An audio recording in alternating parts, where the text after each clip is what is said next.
আরো যদি আপনি চিন্তা করেন, আল্লাহ রাসূল সাল্লাল্লাহু আলাইহি সাল্লাম বলেছেন, সাহাবারা জানো নাকি শয়তান মাঝে মধ্যে হাসে আবার মাঝে মধ্যে কান্না করে।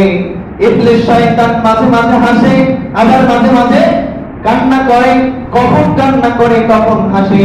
আল্লাহ রাসূল বললেন, কোন ব্যক্তি যদি নামাজ ঠিকমতো আদায় করে, পাঁচ ওয়াক্ত নামাজে আল্লাহকে সাড়া দেয়, আল্লাহ তাকে সাড়া দিয়ে মসজিদে যায় কিংবা নামাজ আদায় করতে পারে, ওই ব্যক্তি যখন নামাজ পড়ে শয়তান এই দৃশ্য দেখার পরে কান্না জুড়ে দেয়।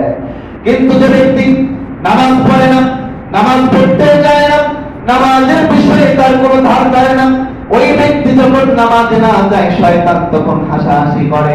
তাহলে আপনি নামাজে না এসে খুশি করছেন কাকে? শয়তানকে। তাহলে কি আমরা শয়তানের বন্ধু হতে চাই না আল্লাহর বন্ধু হতে চাই? ইন্নাস সালাতা তানহা আনিল ফাহশাই ওয়াল মুনকার, নিশ্চয়ই নামাজকে যাবতীয় ফাহিশা কাজ থেকে হেফাজত করে। আসুন আমরা নামাজের ব্যাপারে পাবন্দী হই, আর যে ব্যক্তি নামাজ পড়বে 3 নম্বরে ওই ব্যক্তির জীবনে আল্লাহ তাআলা বারাকা দান করবেন। সুবহানাল্লাহ।